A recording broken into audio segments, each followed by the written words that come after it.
Chapter 6. Nanny Prepares Porridge. "Your room smells horrid," Jane said at breakfast, stirring her bowl of oatmeal as she looked at the nanny. "I could smell it when I came down the stairs." "I could too," said Barnaby A. "I had to use my asthma inhaler." "It smells toxic," Tim pointed out. "And by the way, what is this hideous porridge you are serving us? Didn't our parents tell you that they only fed us eggs Benedict for breakfast, or blueberry pancakes with whipped cream?" "They did not," said Jane, pleased at the forcefulness in her own voice. "They always gave us hard-boiled eggs for breakfast. Sometimes the yellow part had turned green." Tim glared at Jane, and she resumed stirring. The nanny turned and looked at them, wearing her flowered apron. She was standing at the stove, stirring the oatmeal with a wooden spoon. "I have fumigated my room with insecticide," she told them. "On the count of 3, pinch your noses, like this." She demonstrated pinching her own nose with her left hand while she continued to stir with her right. 1, 2, 3. The Willoughby children, startled by her command, all pinched their noses. She looked at them. "Good," she said. "Now do that when we walk past my room. Otherwise you will breathe in phenomethyl carbamate, and then you will die horribly, writhing in pain. You may release your noses now," she added, noticing that they were still pinching. She spooned oatmeal into the boys' bowls and put them on the table. "I have no wish to notify your parents of your deaths. Now eat your oatmeal. It has lots of soluble fiber." "We disdain oatmeal," Tim told her. "Starve, then," the nanny said. "I like it if it has raisins," Jane said in a small voice, looking away from Tim's glare. "I will add raisins tomorrow morning," the nanny said. "Thank you for mentioning that. I appreciate suggestions." "Raisins are actually turds," Tim announced. Surprisingly, the other children paid no attention. "Maybe a little sprinkling of brown sugar?" Barnaby A. said to the nanny after tasting his. "Possibly. I'll give it some thought," she told him. "Brown sugar is actually—" Tim began. "Pipe down and eat," the nanny said. "Oh my goodness, Nanny, you interrupted," Jane said nervously. "Tim will take away some of your points." "Points?" Nanny asked. "What are points?" The children fell silent. They glanced apprehensively at Tim, who was sulkily moving his spoon around in his oatmeal.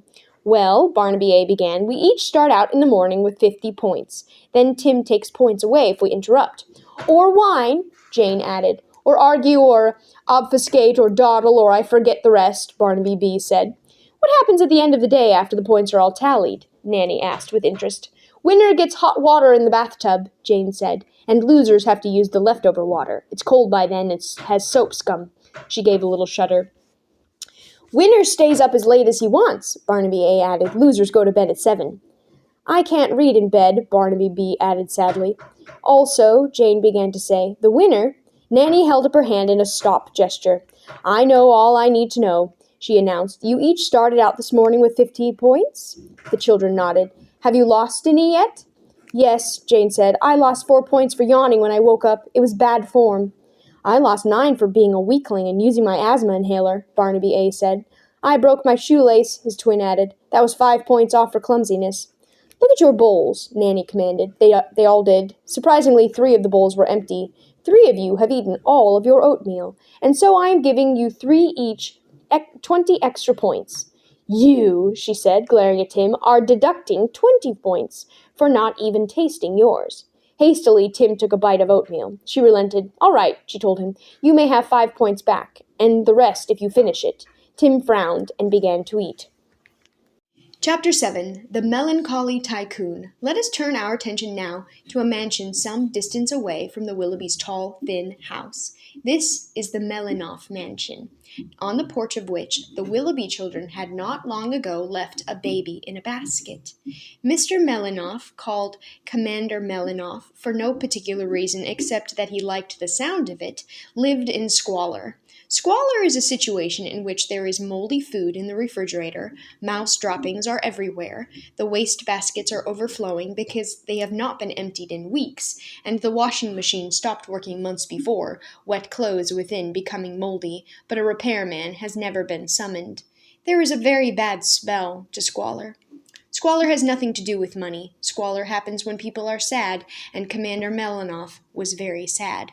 He had made a vast fortune by manufacturing candy bars. His factory still existed, and the money kept coming in because people bought his hugely successful confections by the millions. But Commander Melinoff never went to his office anymore.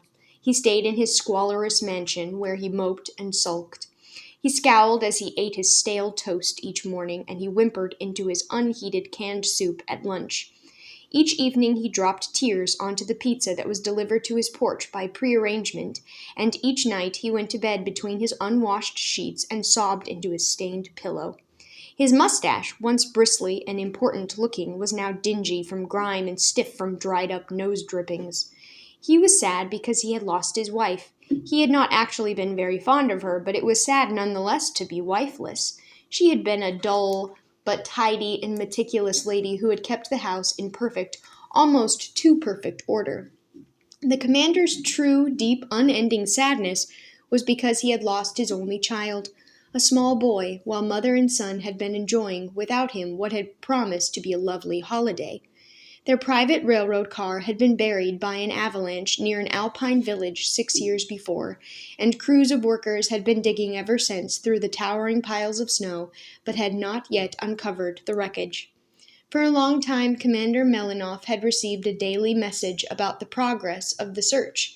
7 inches today, but a blizzard has halted operations for the time being, one message had reported. Only 2 inches uncovered today due to fog and several unfriendly mountain goats, said another.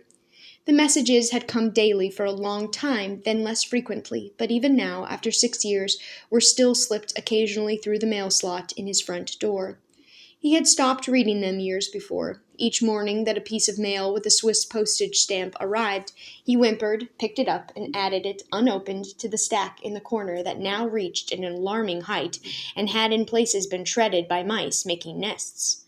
Sometimes he looked mournfully at the stack and realized that his meticulous wife, had she not been lost in such a tragic way, would have sorted it, arranged it alphabetically, filed it by date and size, and perhaps even by the color of the stamp.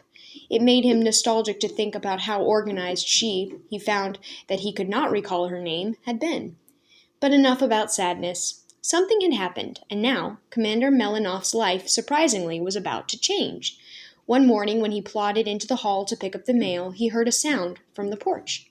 Of course, there were often sounds from the world outside, but this was not the usual sound of squirrels gnawing on the wooden railings or pigeons strutting about on the rotting floorboards. He was familiar with those sounds and had ignored them for years.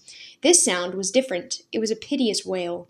Commander Melinoff leaned over and poked open the mail slot with his index finger. He peered through and saw something amazing. He saw a stubbly-haired baby in a basket.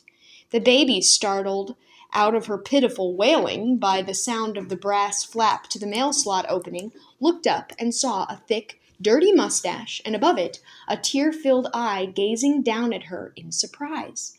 She hiccuped and then smiled. Slowly, the door opened.